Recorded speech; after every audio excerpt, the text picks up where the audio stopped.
Je n'ai pas voulu lâcher ma mère. J'ai hurlé. Je ne veux pas te quitter. Alors, elle a fait quelque chose que je ne pouvais pas raconter auparavant sans pleurer. Elle m'a giflé violemment, la seule gifle de ma vie. C'est plus tard que j'ai compris que cette gifle m'a sauvé la vie.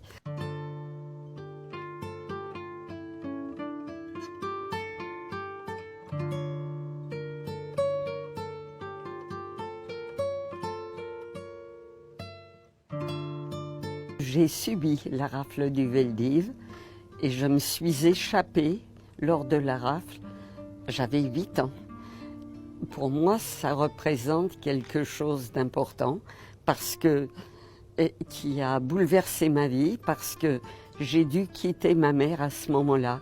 Mes parents sont morts au camp d'extermination d'Auschwitz. J'ai perdu 17 personnes de ma famille rien qu'à Paris. Mes parents étaient juifs polonais, venaient de Varsovie, sont venus très jeunes en France, se sont connus et mariés à Paris. Ma sœur est née en 1929 et moi en 1934. Lorsque je suis née, Hitler était déjà au pouvoir depuis 1 an. Mais j'ai le souvenir d'avoir été une petite fille aimée par mes parents. Et je suis certaine que c'est cela qui m'a aidée à m'en sortir par la suite. On a convoqué à la préfecture environ 5000 policiers. J'ai fait des recherches, donc je connais les chiffres et les dates. Et on leur a remis le fichier juif. Ils étaient groupés 2 par 2 et ils devaient prendre des familles. Alors, un groupe de ces 4500 à 5000 policiers, un groupe n'a pas eu le cœur à faire cela. Alors ils sont allés dans les rues de l'Est parisien et ils ont lâché « Demain on prendra les femmes et les enfants ». Je pense que ma mère l'a appris puisque la veille au soir, elle nous a cachés chez nos grands-parents paternels qui habitaient à environ 50 mètres de chez nous et à l'aube, des coups violents frappaient à la porte. « Police, ouvrez !» Ma grand-mère ouvre, mon grand-père était paralysé, donc presque toujours dans son fauteuil. Et les policiers nous disent « Allez les enfants, habillez-vous vite, vous allez rejoindre votre mère » sur un ton très, très difficile à comprendre. Et ma grand-mère a essayé de parlementer, de dire « Mais ce sont des enfants, habillez-vous vite !» Bien, nous nous habillons, ma grand-mère en larmes, et nous descendons. On nous ramène auprès de notre mère, et en chemin, un des policiers d'Ener Goguenard nous dit « Vous pouvez remercier votre concierge, c'est elle qui nous a dit où vous étiez. » Hélas, ces choses-là arrivaient aussi, des dénonciations. Et j'ai vu ensuite, en bas, de toutes les portes cochères, sortir des femmes avec des enfants, des petits dans les bras qui pleuraient, qui réveillaient en plein sommeil, et d'autres qui, comme moi, tenaient la robe ou la jupe de la maman.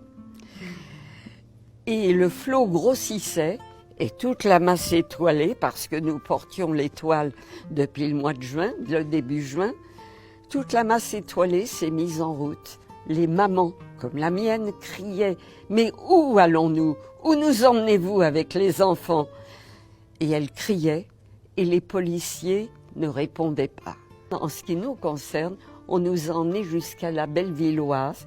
C'est un lieu qui est devenu festif, un lieu qui datait de la commune et où les ouvriers se réunissaient pour des meetings, où il y avait des films, toutes sortes de choses. Donc on nous fait rentrer par la grande porte. Là, nous étions plusieurs centaines, debout, serrés les uns contre les autres. La chaleur épouvantable, la peur se lisait sur tous les visages, l'angoisse, les femmes qui demandaient « Mais où allons-nous ?» Les policiers qui sifflaient, qui criaient, les petits qui pleuraient, une ambiance cauchemardesque. Une voisine s'est approchée de ma maman et lui a dit « Léa, sa grande fille de 14 ans, a réussi à s'enfuir par l'issue de secours. qui n'était gardé que par 2 policiers, alors qu'à l'entrée principale, il y en avait beaucoup, des policiers. Bien, ma mère se tourne vers nous et nous dit « Vous allez faire comme Léa, je ne veux plus vous avoir à côté de moi. Vous foncez près de la porte, l'issue de secours, et vous trouvez l'occasion de sortir. Et si on vous refoule, restez là-bas et trouvez le moyen opportun de sortir. » Mais quand on a 8 ans, comme moi, qu'on voit des policiers qui sifflent, qui hurlent, l'angoisse qui se lit sur tous les visages, je n'ai pas voulu lâcher ma mère. J'ai hurlé. Je ne veux pas te quitter. Alors, elle a fait quelque chose que je ne pouvais pas raconter auparavant sans pleurer. Elle m'a giflé violemment, la seule gifle de ma vie. C'est plus tard que j'ai compris que cette gifle m'a sauvé la vie. Nous sommes partis vers l'issue de secours et là, les 2 jeunes policiers en faction ont tourné la tête pour ne pas nous voir sortir. Et ma mère est partie avec les célibataires, du fait qu'elle n'avait plus ses enfants avec elle. Elle est partie tout de suite au camp de Drancy. Elle est partie le 29 juillet 1942 pour le camp d'extermination d'Auschwitz. À l'époque, on ne savait rien. Donc pendant ces 13 jours, à 3 reprises, je suis partie avec ma sœur. Nous avons pris un autocar qui nous emmenait à Drancy. Et là, nous marchions encore longtemps pour aller devant le camp. Les internés montaient au 4e étage, tout en haut, pour essayer d'apercevoir ceux de leur famille qui venaient leur dire un adieu. Et la première fois, je suis repartie en pleurant. Je n'ai pas vu ma maman parce qu'une grande cour nous séparait. Et c'était loin et haut. Et la deuxième fois, monsieur, me voyant pleurer, m'a prêté une paire de jumelles. Et j'ai pu voir le visage de ma maman une dernière fois. Elle nous a vus, elle qui était au 4e étage, et elle nous a fait ce geste, partez. Pourquoi? Parce qu'elle voyait de là-haut les gendarmes qui sortaient du camp, qui nous pourchassaient tout autour du camp. Nous étions constamment en danger. C'est la dernière fois que j'ai vu ma mère.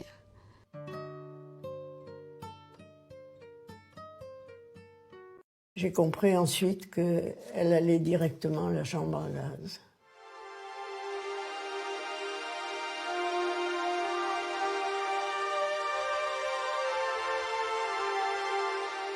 Ça a été très très dur, les premières sorties avec maman, avec l'étoile pour aller au lycée.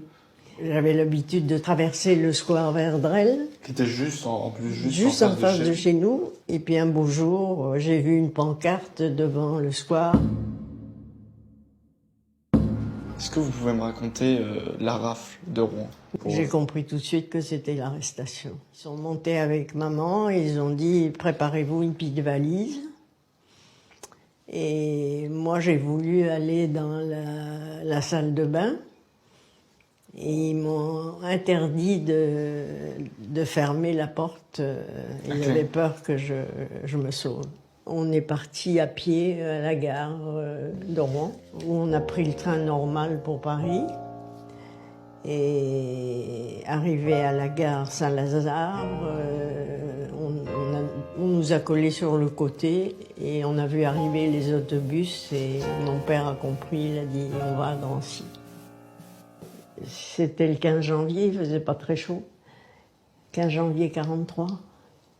Et là, ils avaient collé des lits à étages, les femmes d'un côté, les hommes de l'autre. Vous avez été séparés, là? Avec maman, je suis restée, mais mon père était ailleurs. Et j'oublierai jamais papa qui m'a pris dans ses bras et qui m'a dit « ma cocotte, je sais pas où on sera pour tes 17 ans, mais je te jure que pour tes 18 ans, tu auras une belle fête. » Et puis, quelques jours après, j'avais de la fièvre et ils sont aperçus que je devais avoir la diphtérie ou la scarlatine, je ne me souviens pas. Et j'étais dans l'ambulance et je vois mes parents avec les larmes aux yeux qui me font au revoir. Et c'est la dernière fois que je les ai vus. Nous passons notre temps à nous demander ce que fait notre cocotte. C'est moi. C'est vous ça. Et à subir l'ennui, nous sommes en prison. Le soleil brille, mais il n'arrive pas à dissiper le cafard. Je te cherche partout autour de nous. J'espère avoir bientôt longuement de tes nouvelles et savoir que tu n'as pas mal. Je t'embrasse bien bien fort et j'espère que toutes ces misères finiront vite maintenant. Ma petite cocotte chérie, nous attendons impatiemment de tes nouvelles et bientôt nous nous retrouverons. Je t'embrasse bien bien fort, ma petite chérie.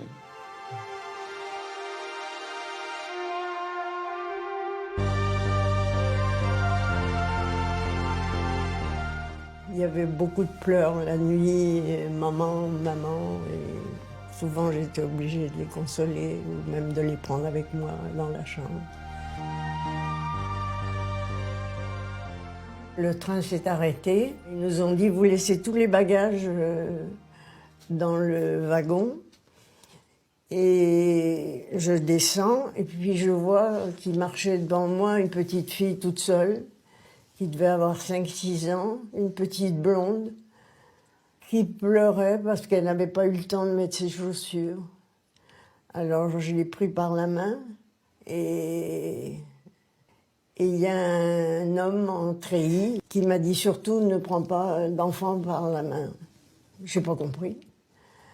Et j'ai continué à marcher avec la petite qui pleurait. Il est revenu, il m'a dit t'as pas compris ce que je viens de te dire, je te dis de lâcher la main de la petite. C'était tellement autoritaire, je l'ai mise avec d'autres enfants et je lui ai lâché la main. J'ai compris ensuite qu'elle allait directement à la chambre à gaz.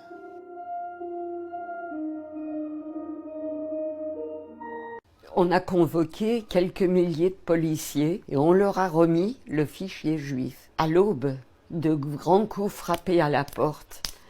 Police, ouvrez chez mes grands-parents. Et on nous dit d'un ton rude, allez les enfants, habillez-vous vite, vous allez rejoindre votre mère. Un des policiers nous dit d'un air goguenard, vous pouvez remercier votre concierge, c'est elle qui nous a dit où vous étiez. Ma maman, qui est tellement contrariée de nous voir revenir auprès d'elle, elle sentait le danger. On lui dit, vous avez 5 minutes pour faire votre baluchon ou votre valise, on a encore beaucoup de gens à prendre sur notre liste. J'ai vu de toutes les portes cochères sortir des femmes et des enfants. J'habitais le 20e arrondissement où il y avait beaucoup de familles juives émigrées. Certaines avaient les petits-enfants dans les bras qui pleuraient parce qu'ils avaient été réveillés en plein sommeil. D'autres qui, comme moi,